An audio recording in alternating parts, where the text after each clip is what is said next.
اعوذ باللہ من الشیطان الرجیم بسم اللہ الرحمن الرحیم انا اوحینا بے شک ہم نے وہی نازل کی الیک آپ کی طرف اے میرے محبوب کما اوحینا جیسا کہ ہم نے وہی نازل کی تھی الی نوح نوح علیہ السلام کے طرف والنبیین اور ان نبیوں کی طرف من بعد ہی جو اس نوح علیہ السلام کے بعد آئے اور اسی طرح اوحینا ہم نے وحی کی الی ابراہیم و اسماعیل و اسحاق و یعقوب والاسباط کہ اسماعیل اسحاق یعقوب اور ان کی اولاد علیہم السلام کی طرف اور و عیسیٰ و ایوب و یونس و ہارون و سلیمان اسی طرح عیسیٰ علیہ السلام ایوب علیہ السلام یونس علیہ السلام ہارون علیہ السلام اور سلیمان علیہ السلام پر بھی ہم نے وحی نازل کی وآتینا داود زبورا اور ہم نے داود علیہ السلام کو زبور کتاب عطا فرمائی ورسولا اور حضور بہت سے ایسے نبی بھی ہیں ایسے رسول ہیں کہ قد قصصناہم تحقیق ہم نے ان کے حالات کو بیان کیا علیک آپ پر من قبل اس سے پہلے ورسولا اور بہت سے رسول ایسے ہیں کہ لم نقصصہم علیک ہم نے آپ پر ان کے حالات بیان نہیں کیے وَكَلَّمَ اللَّهُ مُوسَىٰ تَكْلِيمًا اور اللہ تعالیٰ نے موسیٰ علیہ السلام سے کلام کیا تکلیما کلام کرنا رسولم اور تمام رسول جو ہے مبشرین وہ خوشخبری سنانے والے تھے وہ منذرین اور ڈرانے والے تھے یعنی ہم نے جو رسول بھیجے وہ خوشخبری سنانے والے تھے امتوں کو اور ڈرانے والے تھے کیوں کہ لئلا یکون للناس علی اللہ حجۃ بعد الرسل کہ تاکہ لوگوں کے لیے اللہ کے سامنے کوئی حجت باقی نہ رہے رسولوں کے بھیجنے کے بعد وکان اللہ عزیزا حکیما اور اللہ تعالی زبردست ذات ہے اور حکمت والا ہے سورۃ النساء کی آیت نمبر 163 164 اور 165 تین آیتیں آپ کے سامنے تلاوت ہوئی ہیں آپ نے ان کا ترجمہ سماعت فرمایا سب سے پہلے ربط آیات ہے قرآن مجید کی آیات کا پچھلی آیتوں کے ساتھ تعلق ہوتا ہے سورتوں کا پچھلی سورتوں کے ساتھ تعلق ہوتا ہے تو یہاں سب سے پہلے ان آیتوں کا پچھلی آیتوں کے ساتھ ربط اور تعلق کیا ہے کہ اہل کتاب سے مراد یہاں جو ہے وہ مدینے کے اطراف میں رہنے والے یہودی ہیں اللہ تعالیٰ نے ان کے اعتراض کا ذکر فرمایا کہ یسألک اہل الکتاب ان تنزل علیہم کتابا من السماء کہ انہوں نے نبی علیہ الصلوۃ والسلام سے آ کر سوال کیا تھا یہودیوں نے کہ اگر آپ نبوت کے دعوے دار ہیں دعویٰ کرتے ہیں کہ میں نبی ہوں تو پھر قرآن پاک تھوڑا تھوڑا کر کے کیوں نازل ہوتا ہے آپ پوری کتاب ایک دفعہ کیوں نہیں آسمان سے لے آتے جیسا کہ حضرت موسیٰ علیہ السلام گئے تھے اور طور پہاڑ پر ان کو ساری جو ہے وہ تورات مل گئی تختیوں میں لکھی ہوئی یک بارگی ایک ہی دفعہ مل گئی تو یہودیوں میں بعض ایسے بدبخت بھی تھے جو کہتے تھے ما انزل اللہ علی بشر من شیء یعنی ایسے بدبخت لوگ تھے جو تو بالکل کہتے اللہ تعالیٰ نے انسان پر تو کوئی چیز نازل نہیں کی کسی نبی پر کوئی چیز نازل نہیں تو لہٰذا آپ کا دعویٰ باطل ہے آپ نے یہ جو دعویٰ کیا ہے کہ میں اللہ کا پیغمبر ہوں اللہ کا رسول ہوں اور یہ کتاب اتر رہی ہے تو یہ جو دعویٰ ہے آپ کا یہ باطل ہے اس طرح کے یہ جو پروپیگنڈے کیے یہودیوں نے اور آ کر حضور پر اعتراض کیے سوال کیے تو اللہ تعالیٰ نے ان کو اس سوال کے الزامی جواب دیے اور حضور علیہ الصلوۃ والسلام کو تسلی دیتے ہوئے اللہ نے فرمایا کہ یہ جو معترضین ہیں اعتراض کرنے والے یہ ایسے بےہودہ لوگ ہیں کہ حضور آپ سے خالی انہوں نے سوال نہیں کیے اس سے پہلے یہ اپنے نبیوں سے بھی سوال کر چکے اور موسیٰ علیہ السلام سے انہوں نے اس سے بڑے سوال کیے تھے اللہ تعالیٰ نے پھر پیچھے ان سوالوں کو شمار کروایا ان کا تذکرہ کیا کہ انہوں نے موسیٰ علیہ السلام سے سب سے پہلے یہ کہا کہ ہم تجھ پر ہرگز ایمان نہیں لائیں گے جب تک اللہ تعالیٰ کو اپنی آنکھوں سے نہ دیکھ لیں کتنا بڑا سوال کیا اپنے پیغمبر سے کہ جس اللہ کی آپ بات کر رہے ہیں اس اللہ کو ہمارے سامنے لے آئیں ہم اپنی آنکھوں سے دیکھیں گے، پھر وہ اللہ کہے کہ یہ میرا پیغمبر ہے تو ہم آپ پر ایمان لائیں۔ اور پھر جب اللہ نے ان کو واضح نشانیاں بتا دی اور معجزات ہو گئے، اپنی آنکھوں سے دیکھ لیا کہ فرعون غرق ہو گیا، اپنی فوج اور لو لشکر سمیت وہ جو ہے دریا کے پانی میں غرق ہو گیا، تو اتنی واضح نشانیاں ملنے کے باوجود اللہ کہتے ہیں پھر بھی انہوں نے بچھڑے کی پوجا شروع کر دی۔ سامری نے ان کو گمراہ کیا تو ان کو اتنا بھی انتظار نہیں تھا کہ ہمارے پیغمبر موسیٰ علیہ السلام ہماری کتاب لینے کے لیے گئے ہیں، تھوڑے دنوں میں واپس آ جائیں گے، لیکن اتنے دنوں میں انہوں نے بچھڑے کو معبود بنا لی۔ اور پھر اللہ تعالیٰ نے کئی چیزوں میں ان سے عہد و پیمان لیا تھا، اللہ کے وعدوں کو انہوں نے توڑا۔ اور اسی طرح انہوں نے یہ بدبختی بھی کی کہ انبیاء کو ناحق قتل کیا، شہید کیا۔ اور اسی طرح یہ بدبختی بھی کی، حضرت مریم پر انہوں نے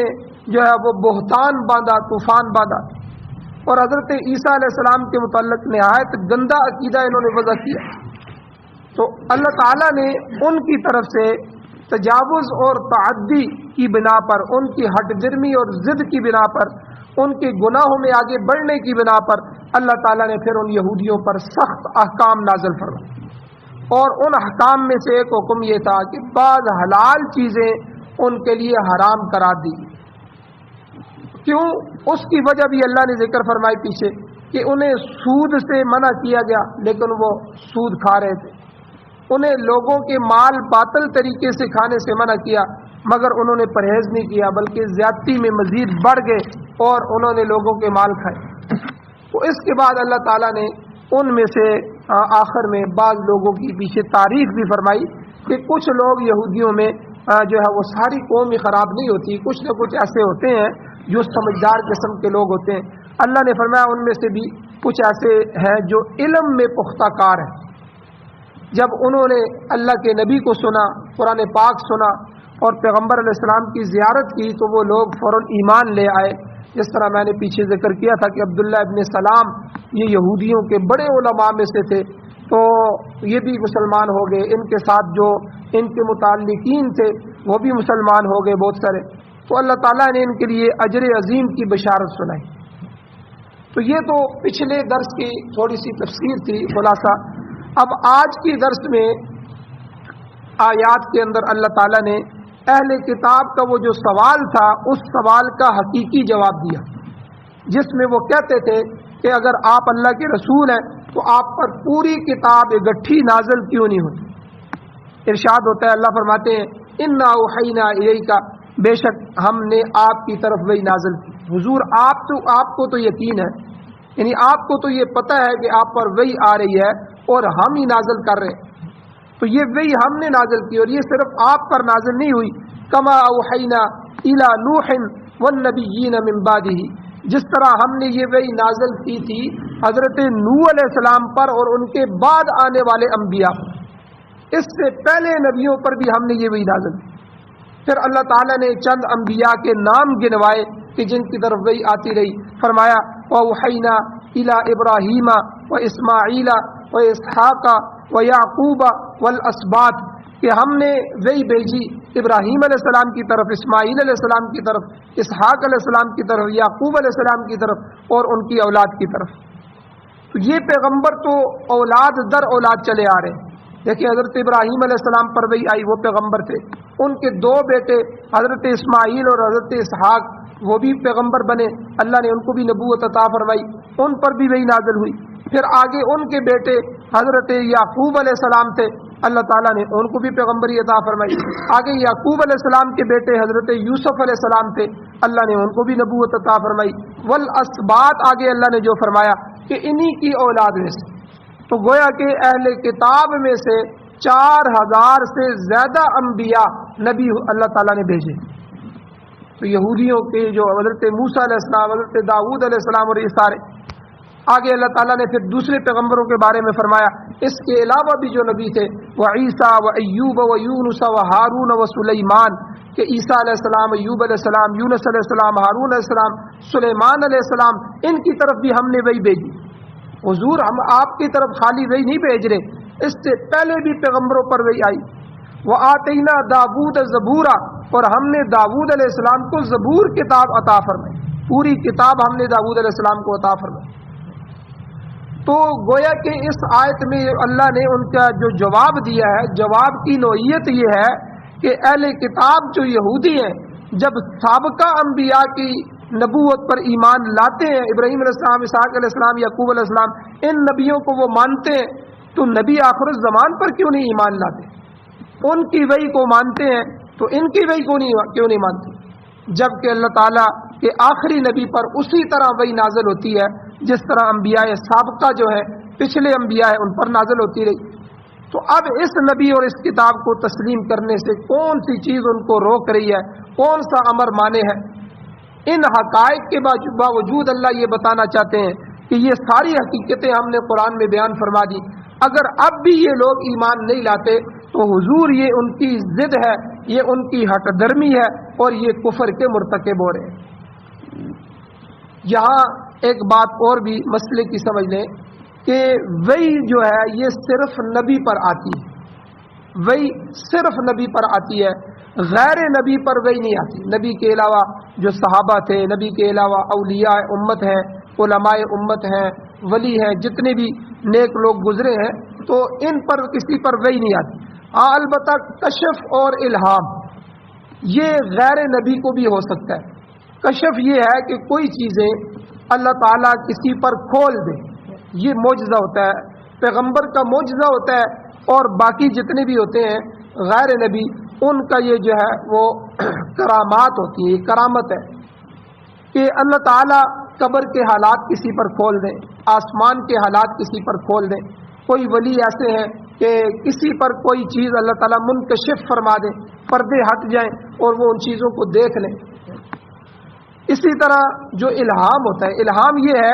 کہ اللہ تعالیٰ کسی کے دل میں کوئی بات ڈال دیتے ہیں۔ کئی دفعہ ہمارے دلوں میں بھی ایسا ہوتا ہے کہ اللہ تعالیٰ کوئی چیز ایسی ڈال دیتے ہیں، بعد میں ہم اسی طرح کرتے ہیں اور واقعہ اسی طرح ہو جاتا ہے، اور ہم نے کہا یار ہمارے دل میں اللہ نے یہ بات ڈال دی تھی۔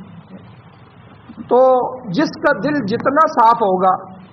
قرآن مجید کی تلاوت ہوگی، اللہ کا ذکر ہوگا، اور جتنا صاف ہوگا، یاد رکھیں یہ دل جو ہے، حضور علیہ السلام نے اس کی مثال دی کہ یہ جو دل ہے یہ اسی کی وجہ سے انسان گمراہ بھی ہوتا ہے، اسی کی وجہ سے انسان ہدایت پر بھی ہوتا ہے۔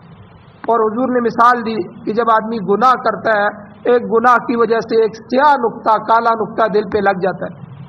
پھر دوسرا گناہ، دوسرا نقطہ، کرتے کرتے کرتے گناہ گار کا دل سیاہ ہو جاتا ہے۔ پھر کیا فرمایا حضور نے کہ دلوں کی صفائی کرنے کے لیے اللہ کا ذکر ہے، جتنا اللہ کا ذکر کرو گے تو اتنا ہی دل صاف ہوں گے، دل چمکے گا۔ تو دل کی جو نسبت ہے یہ یا فرشتوں کے ساتھ ہو جاتی ہے، ملکوتی نظام، یہ ہم دیکھ نہیں رہے، فضا میں بہت سارے فرشتے ہیں، ہمارے کندھوں پر بھی بیٹھے ہوئے ہیں، ہمارے اعمال بھی لکھ رہے ہیں، بہت سارا نظام دنیا کا چلا رہے ہیں، اللہ تعالیٰ نے ان کی سبب سے ان کو ایک سبب بنایا ہے۔ تو یعنی فرشتے، حضور نے فرمایا، تو جہاں کوئی اللہ کی بات ہو رہی ہوتی ہے، قرآن کی بات ہو رہی ہوتی ہے، ذکر ہو رہا ہوتا ہے، کوئی مجلس بیٹھی ہوتی ہے، تو وہاں فرشتے آنا شروع ہو جاتے ہیں، اوپر نیچے بیٹھتے ہیں، بعض دفعہ آسمان تک چلے جاتے ہیں۔ تو اسی طرح فرشتوں کی حاضریاں ہوتی ہیں، صبح آتے ہیں فرشتے، پھر شام کو دوسری ڈیوٹیاں تبدیل ہوتی ہیں۔ تو اسی طرح یہ ساری چیزیں جو ہے چل رہی ہیں، لیکن ہمیں نظر نہیں آتی۔ تو انسان جب صاف ستھرا ہوتا ہے اور اپنے آپ کو پاک رکھتا ہے، نماز پڑھتا ہے، ذکر تلاوت کرتا ہے، اللہ تعالیٰ اس دل کو اپنے ساتھ مناسبت عطا کر دیتے ہیں۔ وہ دل اللہ کی مناسبت میں آ جاتا ہے، فرشتوں کی مناسبت میں آ جاتا ہے۔ تو اسی طرح جو آدمی گندے رہتے ہیں، یہ جادوگر وغیرہ جو ہوتے ہیں، جادو کرتے ہیں، گندگی میں رہتے ہیں، گندے رہتے ہیں، تو شیطان جو ہوتے ہیں فرشتوں کے مقابلے میں شیاطین، تو شیطان ان کی طرف متوجہ ہوتے ہیں۔ تو گندگی میں چونکہ شیاطین جو ہوتے ہیں وہ گندگی میں ہوتے ہیں، اس لیے واش روم کے اندر جاتے ہوئے دعا سکھائی گئی کہ اے اللہ ہمیں ان شیاطین سے ہماری حفاظت فرما۔ تو بہرحال کشف جو ہوتا ہے یا الہام ہوتا ہے، اللہ تعالیٰ کوئی چیز ڈال دے، یہ غیر نبی کو ہوتا ہے اور اس کو قطعیت حاصل نہیں ہوتی۔ اگر کسی کا کشف اور الہام شریعت سے متصادم ہو یا شریعت کے مخالف ہو تو یہ قابل عمل نہیں ہے، یہ دلیل نہیں۔ تو بہرحال اللہ تعالیٰ بہت ساری چیزوں کو منکشف کر دیتے ہیں اولیاء پر. تو پھر یہ بھی ہے کہ تمام انبیاء پر وحی تو نازل ہوتی ہے مگر سب کو کتاب ہی نہیں دی گئی، ہر نبی کو کتاب نہیں دی گئی. یہ مسئلہ بھی یاد رکھیں کہ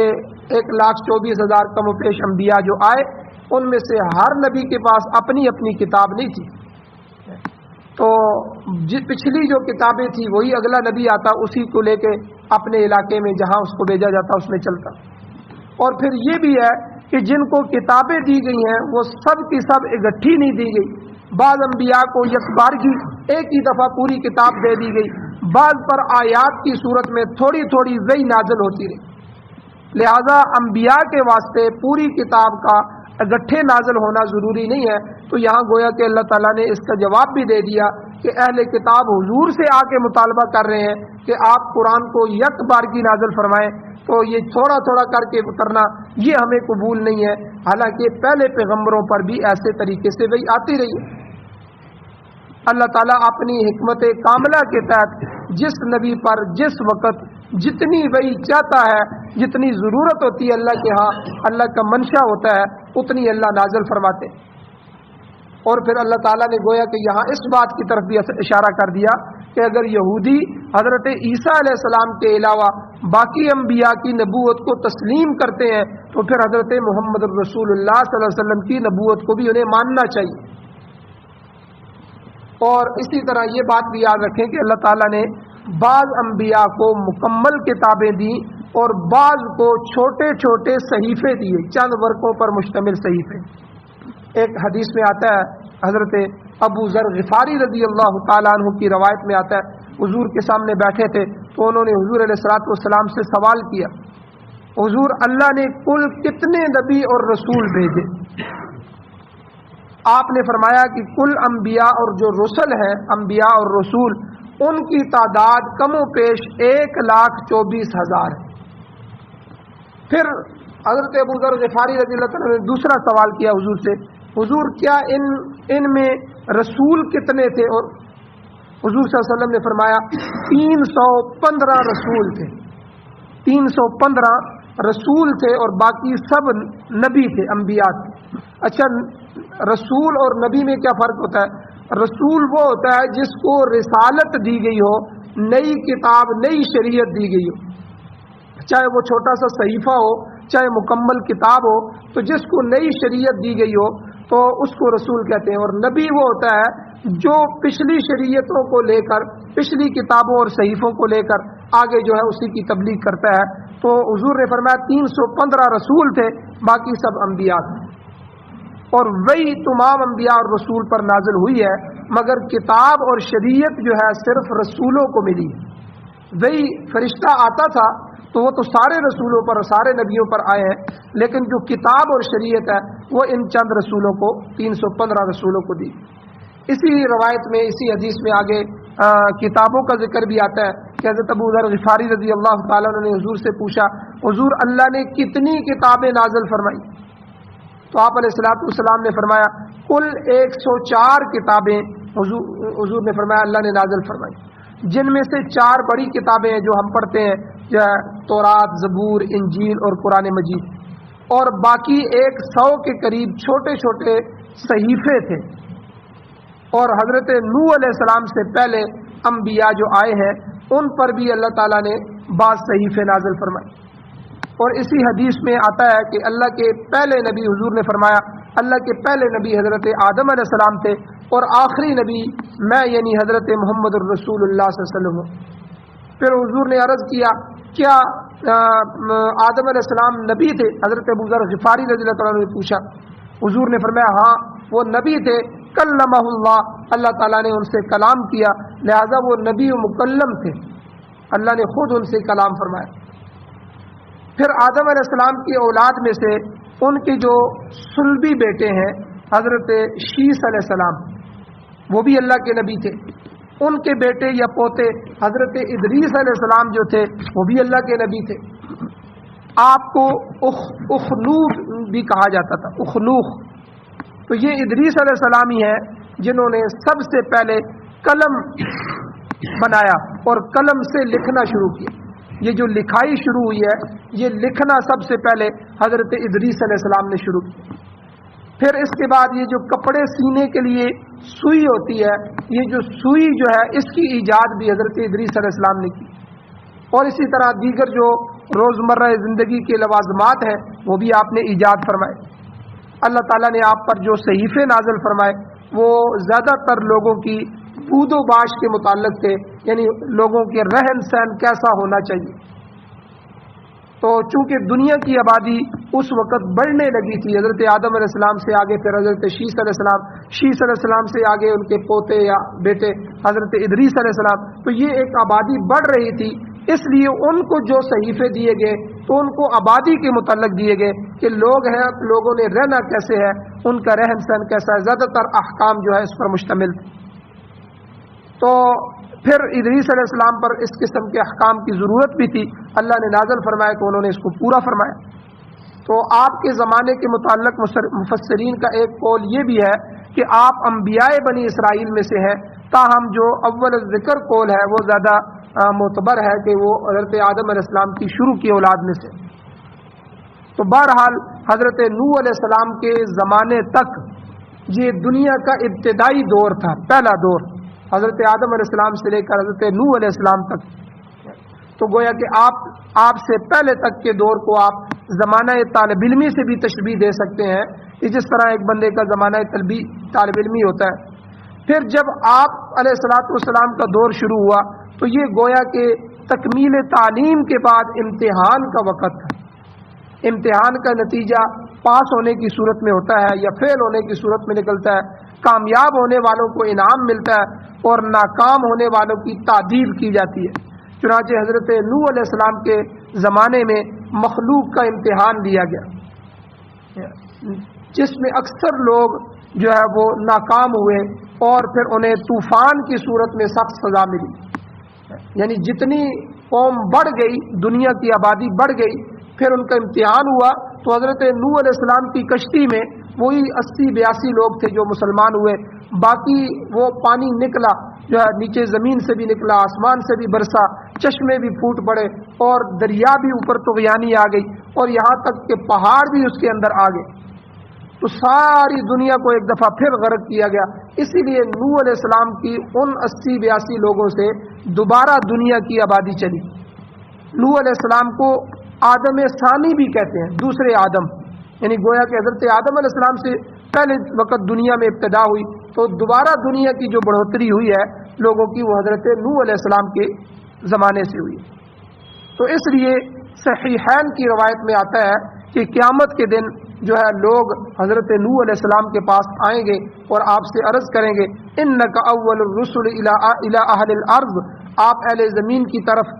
پہلے عظیم المرتبت رسول ہیں، آپ کو اللہ تعالیٰ نے مستقل شریعت عطا فرمائی ہے، لہذا آپ اللہ سے سفارش کریں، اللہ حساب کتاب شروع کرے۔ مگر آپ جواب دیں گے کہ میں اس کام کا اہل نہیں ہوں، اذهبوا الی غیری، تم میرے علاوہ دوسرے پیغمبروں کی طرف جاؤ۔ بہرحال حضرت نوح علیہ السلام اور آپ کے بعد آنے والے انبیاء پر اللہ تعالیٰ نے جس طرح چاہا، جب چاہا اور جتنی مناسب سمجھا اللہ نے وہی نازل فرمائی ہے، لہذا پوری کتاب کا یک بارگی ایک ہی دفعتاً نزول کا مطالبہ کرنا یہ کوئی عقل مندی کی بات نہیں ہے، کوئی معقول مطالبہ نہیں ہے۔ لہذا اللہ تعالیٰ نے یہاں گویا کہ یہودیوں کو یہ بات سمجھائی کہ تم ایمان لانے والے نہیں ہو، ہٹ درمی کر رہے ہو، ضد کر رہے ہو، لہذا تم یہ طرح طرح کے ڈگوسلے اور غلط قسم کے لچر قسم کے اعتراضات، بےہودہ قسم کے سوالات آ کر حضور کے سامنے پیش کرتے ہو۔ یہ بھی کوئی بات ہے کہ قرآن مجید آہستہ آہستہ کیوں نازل ہو رہا ہے،